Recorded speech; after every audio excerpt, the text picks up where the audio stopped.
नमस्कार, आपण पाहताय कोकणचं नंबर 1 महाचॅनल कोकण सात लाईव्ह बातमीपत्रात आपलं स्वागत। सुरुवात करूया हेडलाईन्सनं। श्रीदेव जयतीर उत्सवाचं चोख नियोजन। आमदार निलेश राणेंच्या पाठपुराव्यानं झटपट रिझल्ट। आणि जिल्ह्यातील सर्व ग्राहकांचं 1 महिन्याचं बिल माफ करावं, नितीन वाळके यांची मागणी। आता पाहूया सविस्तर बातम्या। देवगड देवीबाव येथील अन्नपूर्णा नदीच्या पुलाचं काम सुरू असल्यामुळे करण्यात आलेला पर्यायी रस्ता मुसळधार पावसाच्या पाण्यात वाहून गेलाय। तसंच वानिवडे रहाटेश्वर कालवीवाडी येथील पुलाच्या कामामुळे करण्यात आलेल्या पर्यायी मार्ग देखील वाहून गेल्यामुळे तेवढे गडितामणे पावणाई या गावांचा देखील संपर्क तुटला होता।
गेल्या 4 महिन्यात या अन्नपूर्णा नदीचं पुलाचं काम चालू आहे। काम अगदी सुरळीत आणि व्यवस्थित काम चालू होतं, पण असं अवकाळी पावसामुळे जनजीवन विस्कळीत झालं आहे। थोडं अपुरं राहिल्यामुळे कामास विलंब होत आहे। सध्या कसं आहे की या रस्त्यामुळे मालवण कणकवलीला रस्ता जातो आणि पर्यायी मार्ग काढला होता आणि पर्यायी मार्ग सुद्धा अति पावसामुळे अवकाळी पावसामुळे पर्यायी मार्ग सुद्धा बंद झाला आणि जनजीवन विस्कळीत झालेलं आहे आणि शेतकऱ्यांची पण खूप अवस्था बेकार झाली आहे। त्याच्यामुळे शेतीची कामं पण पुढे त्रासदायक होणार आहे। जाण्या येण्यासाठी वाहतूक बंद आहे। तरी शासनाने याचा विचार करून लवकरात लवकर याची कामाची पुढील पूर्तता करावी, असं ग्रामस्थांच्या वतीने माझं म्हणणं आहे। देवेंद्र फडणवीस सगळ्यांचा वापर करून फेकून देतात अशी टीका मनोज जरांगे पाटील यांनी केली आहे। पाहूयात। हैदराबादचं गॅजेट घेतल्याशिवाय आम्ही मागं हटत नाही, हे स्पष्ट ठरलंय। सगळ्या सोयरीची अंमलबजावणी मराठा आणि कुणबी एके याचा जी आर याच्यावरती जाहीरपणानं आज विषय झाले की घेतल्याशिवाय मागे फिरायचं नाही। सातारा संस्थांचं गॅजेट आहे, बॉम्बे गव्हर्नमेंटचं, हे केसेस सगळ्या मागे घेतल्याशिवाय मराठा आरक्षणासाठी बलिदान केलेल्या कुटुंबाच्या नोकऱ्याचा निधीचा प्रश्न जाणून बुजून देवेंद्र फडणवीसने अडकून ठेवला आहे. नोंदी सापडलेल्या असूनही देवेंद्र फडणवीस देऊ देत नाही, जाणून बुजून ऍडमिशन हुकून गेल्याच्या नंतर द्यायला लावतात, किंवा मग नोकर भरती असेल तर नोकर भरती झाल्याच्या नंतर द्यायला लावतात. म्हणजे ही जी त्यांची पद्धत आहे ही बंद झाली पाहिजे. शिंदे साहेबांच्या समितीला मुदत वाढ मिळाली पाहिजे 1 वर्षाची, व्हॅलिड त्या होत नाहीयेत. असे जाणून बुजून जे छळ लावलाय मराठा समाजाचा देवेंद्र फडणवीसनी, याला कुठेतरी रोख लावण्याचं सुद्धा काम मराठा समाजाला पुढच्या काळात करावं लागेल. कारण त्याने असं ठरवलंय हे दंगल घडून आणायचं ओबीसीत आणि मराठी छगन भुजबळच्या माध्यमातून, असा त्याचा पण आहे आणि त्यांनी तसा पायंडा मांडलेला आहे. त्याने असे त्याला वावकळ उठवायची होती की अजित पवारांनी छगन भुजबळला दिलं, परंतु तसा प्रकार तो घडलेला नाहीये. कारण त्याला काय एकदा काम झालं की वापरून फेकून देणारा माणूस म्हणलं तर राज्यात कोणतं ते देवेंद्र फडणवीस आहे. त्याला गरज होती तर शिंदे साहेबाला जवळ घेतलं, आता शिंदे साहेबाची गरज संपली, आता अजित पवारांना दादांना जवळ घेतलं, आता त्यांची गरज संपन आणखी कोणाला तरी घेत. भाजपमधल्या सगळ्या मराठा आमदाराला मंत्र्या सुद्धा हेच त्रास आहे त्याचा, आणि तीच वावडी उठवली होती. पण तसं घडलेलं नाहीये अशी माहिती मिळते आम्हाला की त्याला मंत्रिपद हे देवेंद्र फडणवीसने दिले आणि मराठ्याची आणि ओबीसीचे दंगल घडून आणण्यासाठी त्याला दिलेले, मराठ्यांच्या आरक्षणाला विरोध करण्यासाठी दिले. पण माझं असं म्हणणं आहे देवेंद्र फडणवीस की बाबा तुझं पोट भरतच नाहीये का? आमच्या लेकी बाळी सुद्धा सोडल्या नाही, त्यांच्यावर सुद्धा हल्ला केला, आमच्या महिलांवरती तो हल्ला केला, तो सोडलं नाहीये. लाखो मराठ्यांच्या पोरांवरती तो हल्ला केला, तो पोट भरलं नाही का? आणखी लाखो मराठ्यांच्या पोरांवरती केसेस पण केल्या ठेवून, संतोष भाया देशमुखांच्या प्रकारातले सगळे शहर पण सोडून दिले. तुझं पोट भरत नाही का? तुझं पोट भरत नाही का? का मराठ्यांवरतीच अन्याय?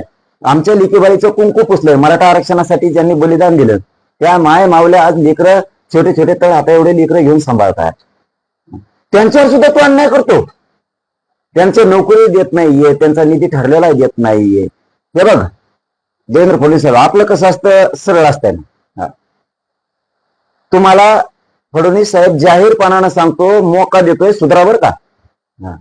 तुम्ही सुधरा, तुम्हाला लय मागत पडे नाही. तुम्हाला वाटत मी दंगल घडून आणि जाईल बळी तर छगन भुजबळचा जाईल, इथं गोरगरीब मराठ्यांचं गोरगरीब ओबीसीचं वाटोळं करू नको. तुला हे जड जाईल, सुधर. आमच्या आरक्षणात विरोध करायला छगन भुजबळला सांगू नको, कारण आता सगळ्यांचे डोळे उघडणारे सर. महिला आयोगानं मयुरी हगवणेंना न्याय दिला असता तर वैष्णवीने असं केलंच नसतं असं मत ज्योती मेटे यांनी व्यक्त केलं आहे. आणि त्याच्यानंतर म्हणजे महिला आयोगाच्या अध्यक्षांनीच जे काही माध्यमांद्वारे स्टेटमेंट केलं की आम्ही त्यांची तक्रार एका विवक्षित पोलीस स्टेशनला पाठवली होती.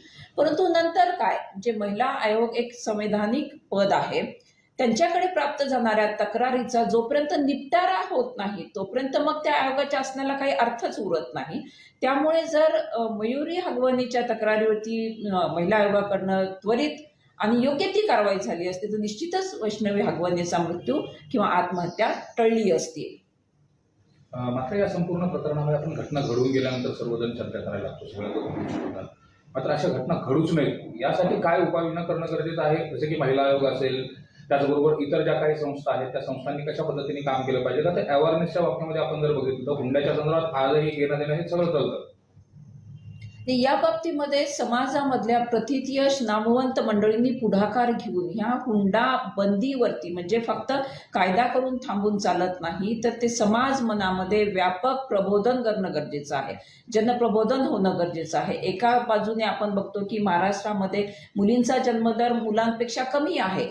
अशा पद्धतीमध्ये ह्या हुंडा पद्धतीचं उदात्तीकरण करण्याच्या ऐवजी आपण जर प्रत्येक समाज घटकाने यामध्ये पुढाकार घेतला तर निश्चितच या घटना आपल्याला टाळण्यासाठी पुढे जाण्यास मदत होईल. आणि हेच मला या प्रसंगी सगळ्यांना नम्र आवाहन करायचं आहे की महाराष्ट्रातल्या सर्व नामवंतांनी, सर्व सामाजिक संस्थांनी, सर्व राजकीय प्रथितयश मंडळींनी या मुद्द्यावरती पुढे येऊन त्यांच्या पद्धतीने व्यापक जनजागृती करणं गरजेचं आहे. हगवणे प्रकरणात राजकीय नेत्यांचं नाव जोडणं चुकीचं असल्याचं मत सुजय विखे पाटील यांनी व्यक्त केलं आहे. दुर्दैव आहे. एका लग्नाला मी गेलो, मी स्टेजवर बसलो होतो, नवरदेवाला पण मुलगी लग्नात रोज पळून गेली, मग काय करणार. तर सामाजिक तेढ असा निर्माण झालेला आहे. हे सगळ्या नैसर्गिक गोष्टी, याच्यामध्ये राजकीय व्यक्तिमत्वाला आणलं नाही पाहिजे. एखाद्या माणसाला एवढं म्हणजे मला दुर्दैवाने हे जे व्यक्ती आहेत हगवणे का कोण आहे ते मला माहित नाही, यांना कोणीच ओळखत नव्हतं. पण आपल्या सगळ्यांच्या आशीर्वादामुळे आज महाराष्ट्रामध्ये एखाद्या आमदाराला आणि मंत्रीची ओळख नाही जेवढी तुम्ही त्याची निर्माण करून ठेवली. हे कृत्य जे आहे ते क्रूर आहे, त्याची शिक्षा त्यांना मिळाली पाहिजे. पण अशा प्रकरणामध्ये राजकीय लोकांना त्याच्यामध्ये घेणं हे चुकीचं असतं. आमच्याबरोबर समोर आलेले लोक कोणी फोटो काढतंय. आता आमच्याबरोबर फोटो काढला गेला की कोणी सांगितलं हा वाळू तस्कर आहे, हा खून करतो, हा 302चा आरोपी आहे. नाही तर याच्यापुढे मग कायदा करावा लागेल की जेवढे आरोपी असतील त्यांनी त्यांच्या कपड्यावर बिल्ला लावला पाहिजे, मी 302 आहे, मी 307 आहे, म्हणजे आम्हाला काहीतरी आयडेंटिफिकेशन झालं पाहिजे. समाजामध्ये चालत असताना लोकप्रतिनिधींना प्रचंड त्रास सहन करावा लागतो आणि आम्ही ते करतो. लग्नाला गेल्यामुळे हे जे काही सगळं अजितदादांच्या बद्दल त्या ठिकाणी थोडंसं काही लोक करायचा प्रयत्न करतात. आता हे जे लोक मीडिया पुढे आहेत, शिवसेना उबाटाचे जे अजितदादांबद्दल बोलतात, यांना कोणाच्या लग्नाची पत्रिकाच येत नाही, त्यामुळे त्यांना पर्यायच नाही काय. ज्या लोकांना लग्नाचे पत्रिकाच येत नसतील त्यांनी दुसरा माणूस लग्नाला गेला त्याचा त्रास होऊ शकतो. तर माझी अशी विनंती आहे की हे जे मीडियावर प्रवक्ते आहेत उबाटाचे आणि शरद पवार गटाचे, यांना पण लोकांनी लग्नाच्या पत्रिका पाठवायला सुरू करा, म्हणजे या लोकांना बाकीचे आक्षेप राहणार नाहीत. आम्ही लोकप्रतिनिधी आहोत, लोकप्रतिनिधी स्वतः आदर्श ठेवला पाहिजे. आणि म्हणून विखे पाटील परिवारामध्ये मी एकुलता एक असला तरी माझ्या वडिलांनी माझा सामुदायिक विवाह केलं, समाजाला सांगण्यासाठी की बाबा मी माझ्या मुलाचं लावतो तर कार्यकर्त्यांनी पण तेच करावं. आता कार्यकर्त्यांचा एकदम जोश गडी सगळे एवढे, कोणी फॉर्च्युनर जुरायला, कोणी गाड्या जुरायला, तर काय बोलू शकतो आपण आदर्श घडवून दिला. जसं आम्ही आदर्श घडवला तसं इतर लोकप्रतिनिधींनी देखील त्यांच्या मुलांचे लग्न सामुदायिक मध्ये जर लावायला सुरू केली तर कुठंतरी कार्यकर्ते बदलतील ही अपेक्षा आपण ठेवली पाहिजे. आणि आता लोकांनी कसं लग्न लावावं हा त्यांचा व्यक्तिगत प्रश्न आहे. अगोदर काय होतं, 7-8 पोरं असायचे, त्यामुळे खर्च पेलवायचा नाही. आता प्रत्येक घरामध्ये एक एकच मुलगा, मग ते एकुलता एक करता करता हे सगळा जो गाजाबाजा होऊ राहिला. आता हे भविष्य कालावधीमध्ये हे न थांबणारा विषय आहे. आपण फक्त आवाहन करू शकतो की बाबांनो साधं लग्न लावा. बरं तर साधं लग्नही लावतात, म्हणता आम्ही लग्नाचे हे या शाळेला या मंदिराला चेक देतात आणि जेवण मग 1000 रुपये प्लेटचं ठेवतात. मला तर काही कळत नाही. पण आता मग हसू येतं, पण आता करता काय, मत पण मागायचे तर नाही इलाज आपल्याला. सिंधुदुर्गातील पहिली खासगी टेक्निकल ट्रेनिंग इन्स्टिट्यूट म्हणजेच यशवंत ट्रेनिंग इन्स्टिट्यूट कणकवली. 6 महिने कालावधीचे courses, plumber, electrician, refrigeration and air conditioning, welder and fabrication. 4 महिने कालावधीचे courses, electro plumber, electro welder, solar electrician आणि फॅब्रिकेशन. तसेच 2 महिने कालावधीचे courses, computer hardware and network maintenance, mobile repairing आणि सीसीटीव्ही इन्स्टॉलेशन अँड मेंटेनन्स. सर्वात महत्त्वाचं म्हणजे वरील सर्व कोर्सेसना ऍडमिशन घेण्यासाठी वयाची शिक्षणाची अट नाही, तसेच सुलभ शैक्षणिक कर्जाची सोय. अधिक माहितीसाठी संपर्क ऑफिस 7887 31 66 71 आणि 94 20 20 61 90. अवकाळी पावसामुळे दुकानवाड पुलाचं काम अर्धवट राहिल्यामुळे शिवापूर, वसुली, आंजिवडे, दुकानवाड, साकिर्डे अशा गावांना जाण्यासाठी असलेला मार्गच बंद झाला होता. जुना वापरता पूल पूर्ववत करून द्या, नदीतील गाळ काढून त्या पुलावरून वाहणारं पाणी बंद करा आणि वाहतूक सुरू करून द्या, अशा स्पष्ट सूचना कुडाळ मालवणचे आमदार निलेश राणे यांनी बांधकाम खात्याच्या अधिकाऱ्यांना दिल्यानंतर प्रशासनाची यंत्रणा अधिक सक्रिय झाली आणि गाळाने भरलेला हा पूल मोकळा करण्यात आला व वाहतुकीस खुला करण्यात आला. पाहुयात.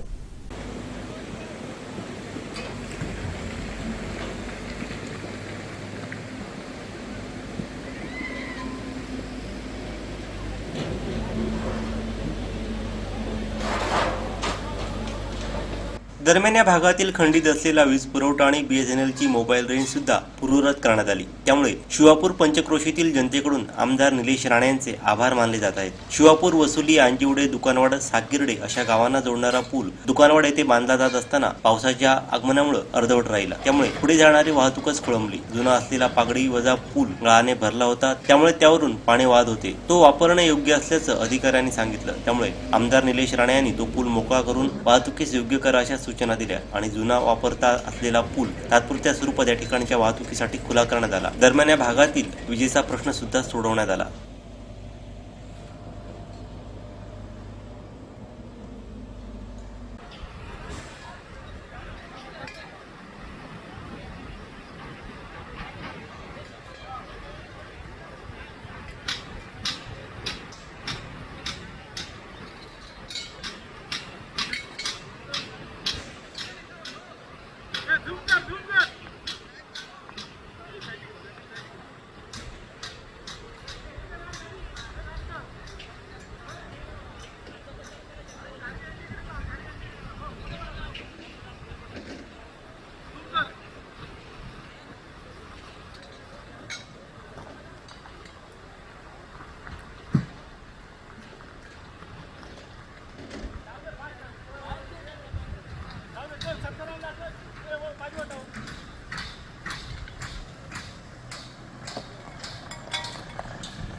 आमचे दिवसभरातले सर्व अपडेट्स, ताज्या घडामोडी आणि थेट लाईव्ह पाहण्यासाठी सबस्क्राईब करा, लाईक करा कोकणचं नंबर 1 महा चॅनल कोकण 7 लाईव्हचं YouTube चॅनल. सिंधुदुर्ग आणि रत्नागिरी हा एकच जिल्हा होता. त्यावेळी वेंगुर्ला येथील सेंट लुक्स रुग्णालयात मोठ्या प्रमाणात रुग्णांवरती उपचार व्हायचे. येथे येणाऱ्या अनेक रुग्णांना माझे वडील आणि काका हे सर्वतोपरी मदत करायचे. तेच बाळकडू आज आमच्यात आलंय. समाजसेवेचे हे व्रत आमच्या आईवडिलांकडूनच मिळालं असल्यानं नेहमी जनतेच्या सुखासाठी आम्ही झटत आहोत आणि पुढेही राहणार, असं प्रतिपादन उद्योजक रवींद्र सामंत यांनी वेंगुर्ला येथे आयोजित बहुउद्देशीय वैद्यकीय शिबिराच्या उद्घाटन प्रसंगी केलं. या शिबिराचा सुमारे 200 रुग्णांनी लाभ घेतला. पाहूयात.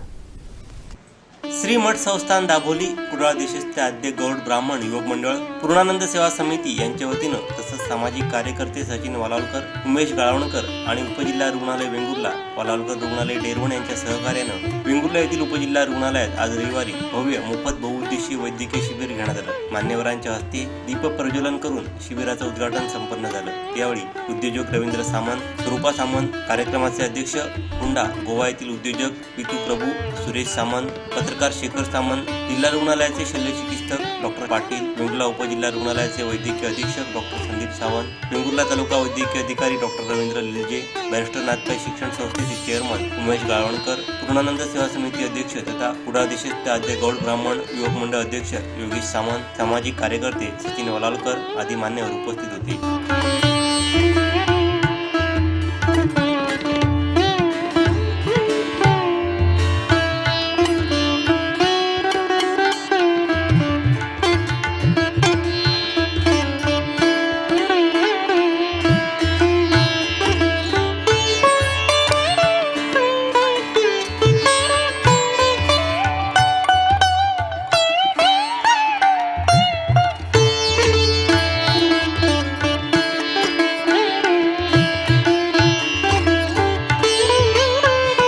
कार्यक्रमात उद्योजक रवींद्र सामंत यांना कुटुंब प्रमुख म्हणून तर स्वरूपा सामंत यांना जिजामाता पुरस्कार देऊन कुडाळ देशस्थ आद्य गौड ब्राह्मण युवक मंडळाच्या वतीने मान्यवरांच्या हस्ते गौरवण्यात आलं.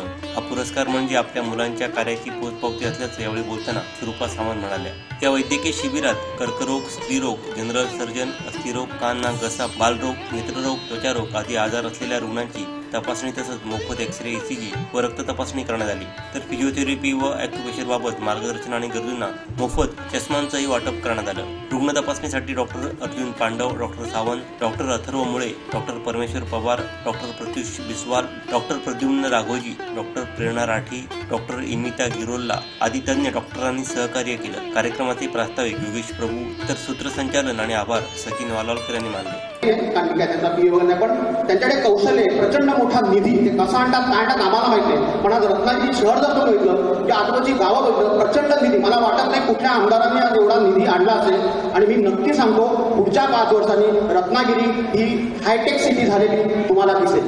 माया आहे, त्यात आमचं प्रेम आहे आणि हा एक कौटुंबिक सोहळा आम्ही आज इथे घडवतोय. त्याचं कारण तुम्ही आणि काकी आहात. एवढंच सांगून मी तुमचे आभार मानतो. आणि आई वडिलांकडून चिंतन करून आलं, कुटुंब एकच होतं. पहिल्यापासून वेंगुर्ला शहर असं होतं की जरी मागासलेलं वाटलं तरी फार सुधारित होतं. त्यामुळे या ठिकाणी सेंट लूक हॉस्पिटल होतं आणि रत्नागिरी जिल्हा आणि सिंधुदुर्ग जिल्हा हा एकच जिल्हा होता. त्यावेळी अनेक पेशंट्स त्या हॉस्पिटलमध्ये यायचे आणि त्यावेळी माझे वडील आणि माझे चुलते त्या लोकांना जे लागेल ते सहकार्य करायचे.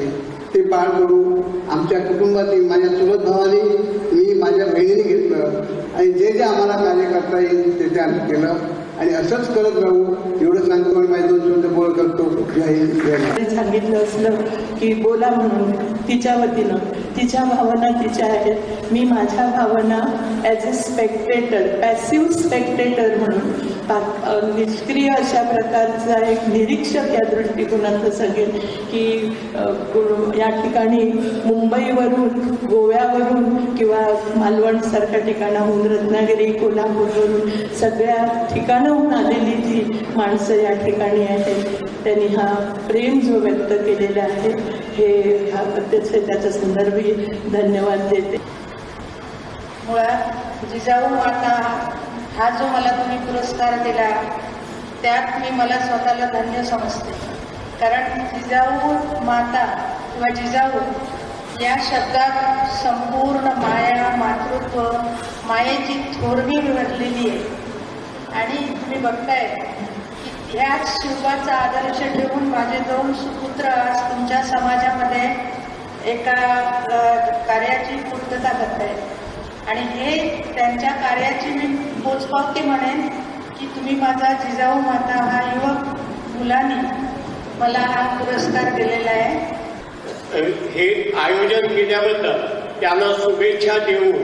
तसेच इथल्या लोकांनी या मेळाव्याचे अथवा या कॅम्पबद्दल जरूर स्वागत आणि लाभ घ्यावा एवढं सांगून मी मनापासून त्यांच्या गोव्यातून आलेल्या सगळ्या यांना मनापासून शुभेच्छा देऊन मी आज या उपजिल्हा रुग्णालयामध्ये आजचं हे शिबिर आहे त्याचं उद्घाटन अण्णासाहेब यांच्या हस्ते झालेलं आहे. जाहीर करतो आणि सर्व रुग्णांच्या करता ज्या ज्या सेवा या ज्ञाती मंडळातर्फे द्यायच्या आहेत तर सर्व सेवा या ठिकाणी प्रत्येकाचं तपासणी झाल्यानंतर ज्या ज्या गोष्टी आम्ही सांगितलेल्या आहेत त्याप्रमाणे चष्म्यांचं वाटप होणार आहे. ज्यांची सर्जरी करायची आहे, छोटी सर्जरी असेल तर ह्या ठिकाणी होणार, मोठी सर्जरी व्हायची असेल तर ती आपण डेरोमध्ये करणार आहोत. त्यामुळे ज्या ज्या गोष्टी आपण सांगितलेल्या आहेत रुग्णांना त्या सर्व सोयी आणि सुविधा आपण सर्वांना देणार आहोत. कृपया जर का त्याच्यामध्ये थोडंसं कमी जास्त प्रमाणामध्ये वेळ लागला तरी सुद्धा सर्वांना त्या ठिकाणी या ज्ञाती मंडळातर्फे या सुविधा दिल्या जाणार आहेत. या ठिकाणी मी सर्वांच्या वतीने जाहीर करतो आणि आजच्या या उद्घाटन अण्णांच्या हस्ते झालं असं मी या ठिकाणी जाहीर. दक्षिण कोकणातील प्रसिद्ध व जागृत देवस्थान नराचा नारायण श्रीदेव जयतीर उत्सव उद्यापासून सुरू होत असून यानिमित्त प्रतिवर्षीप्रमाणे स्थानिक देवस्थान कमिटी, मानकरी व ग्रामस्थ यांच्यामार्फत चोख नियोजन करण्यात आलं आहे.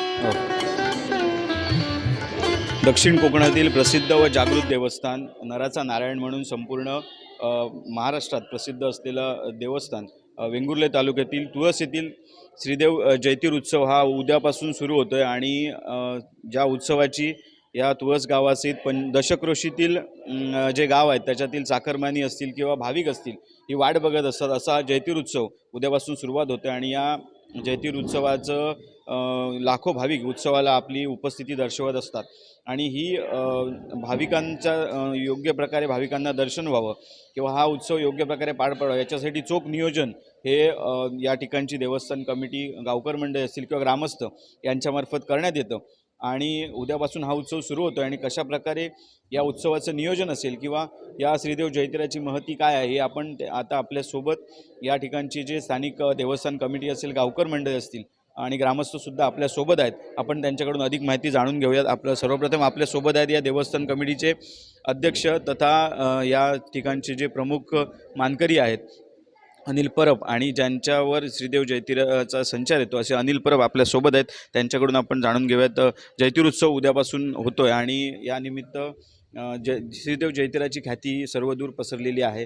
तर काय सांगाल या उत्सवाबद्दल? श्रीदेव जयतीर हा उत्सव म्हणजे त्याची जी काय म्हणा ज्यावेळी जो का म्हणा आषाढीची त्याची मुली म्हणा नारून गावच्या तुळशी मी दिल्ली होती त्या ठिकाणी तो जात असताना त्यावेळी त्याची त्या ठिकाणी ज्या म्हणा बिल्ल्यानी म्हणा ज्या ठिकाणी त्या म्हणा घाटतात आषाढी यांची त्या ठिकाणी जी घडलेली जी का म्हणा प्रसिद्धी आषाढी नंतर नावलं की ज्या पण त्या नागर महाराज म्हणून त्या तुळस गावामध्ये त्यावेळी त्या अंत्यवेळी त्याची लेकरं चढवा आषाढी तो उत्सव म्हणाल भाऊका अमावस्या त्यावेळी जो काय उत्सव घडला जातो अशी त्याची माहेर अशी त्याची लेकरं चढवा ती म्हणा या उत्सवासाठी सर्व त्याची सर्वांसाठी तो नवसात पावतो हाके गावतो असो जैते परब म्हणा त्या तुळस गावचा त्यांनी आपली नावकृती केलेली आहे त्यामुळे 4 गावचे तुम्ही पंचघोषित त्याचे नाव असतात त्या पद्धतीने उत्सव म्हणा त्याका म्हणा आकुर्जनीची म्हणा ज्याची लेकरा म्हणा ज्या उत्सवाला ह्या ठिकाणात अशा त्याका येऊन त्याका नारळ कोमाचो असो नाही नवस म्हणा असो तो केलो जाता आणि त्याची म्हणाली माहेर वर्षी त्याची चढवाची येऊन त्यांची वार्षिकता काय त्या पद्धतीने नवसा पावतो हाके गावतो असो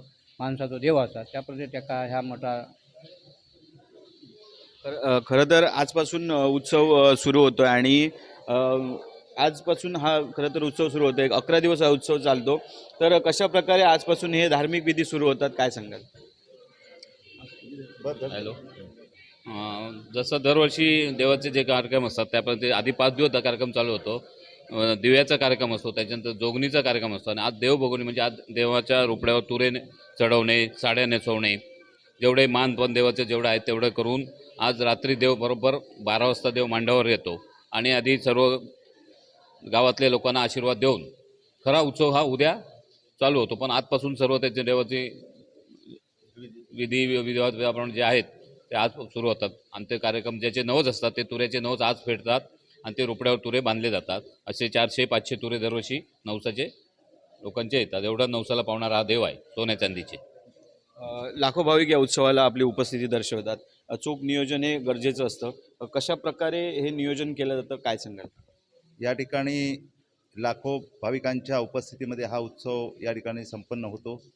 दक्षिण कोकणची काशी म्हणून ओळखल्या जाणाऱ्या जैतिर उत्सव याची सुरुवात ही जरी उद्यापासून होत असली तरी गेली 4 दिवस दिव्याचा जो कार्यक्रम चालू जोगणी, भोगणी आणि देवभगवणी अशा पद्धतीनं ह्या उत्सवाची सुरुवात होत असते.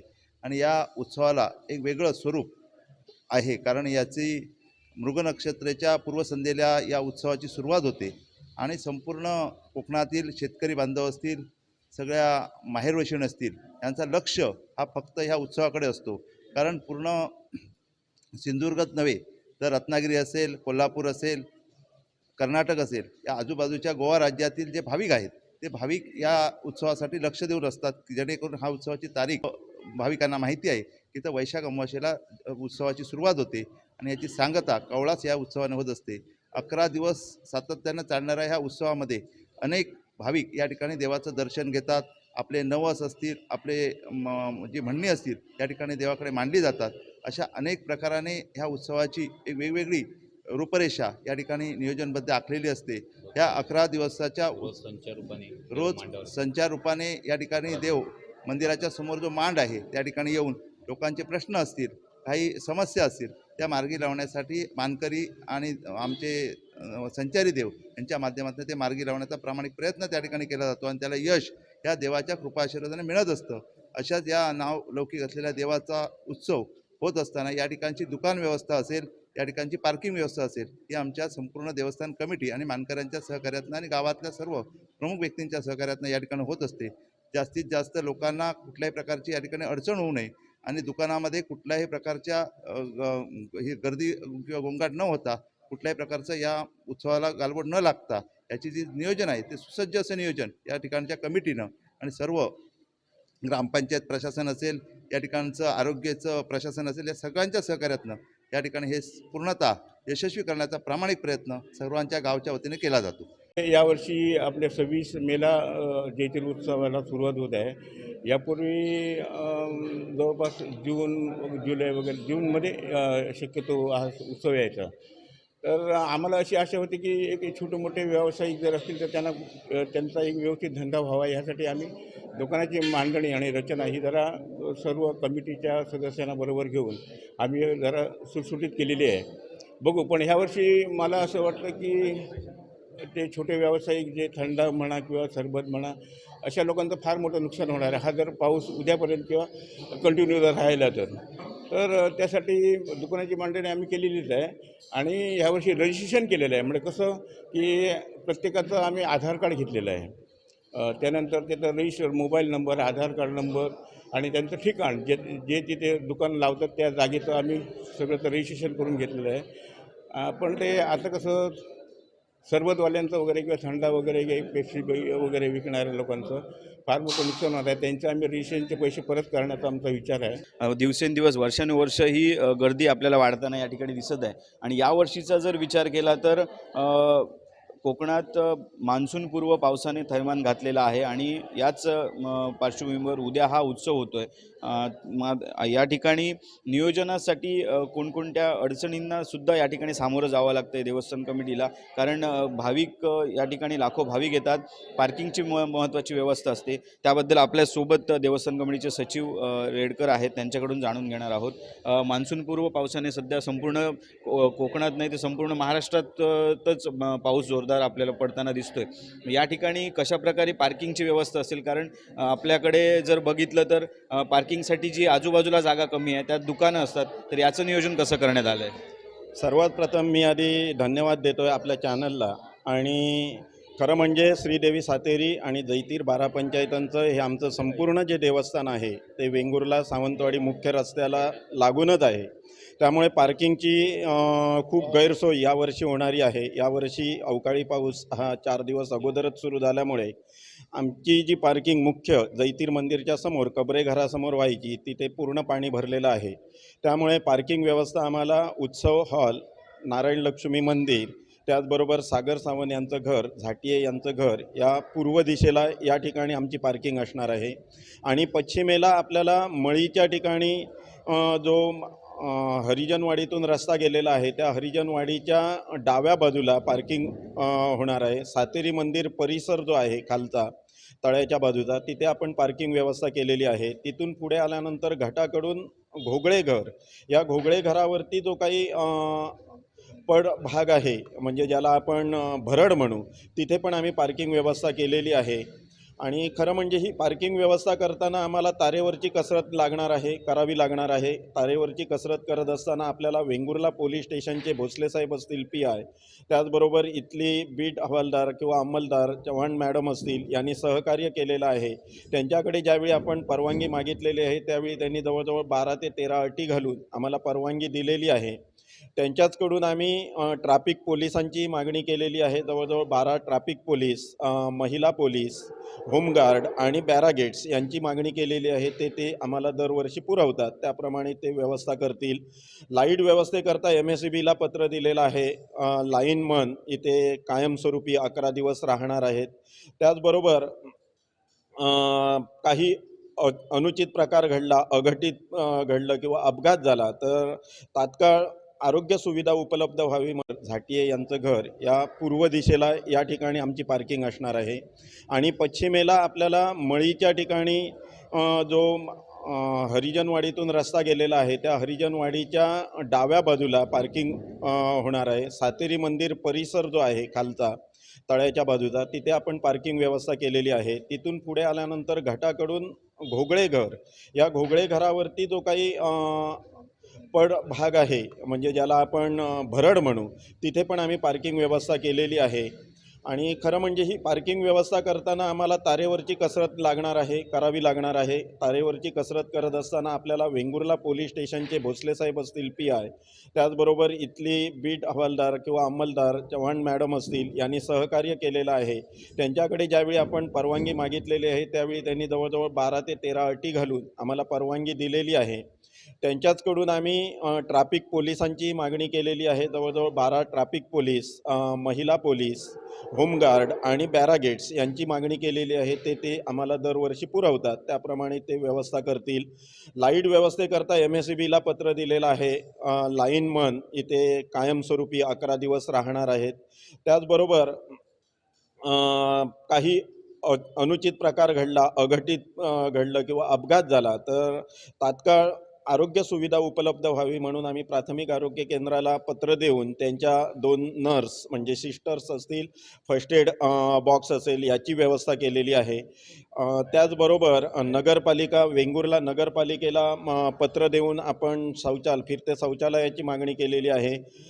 यावर्षी मात्र काही आम्ही अग्निबंब मागवत नाही आहोत, कारण तसा काही तसं काही हे प्रकार घडण्याचं दिसत नाही आहे. आणि परत पार्किंग व्यवस्था, एवढ्या मोठ्या गाडीला पार्क करण्यासाठी व्यवस्था यावर्षी जरा नसल्यामुळे आपण अग्निबंब मागवत नाही आहोत.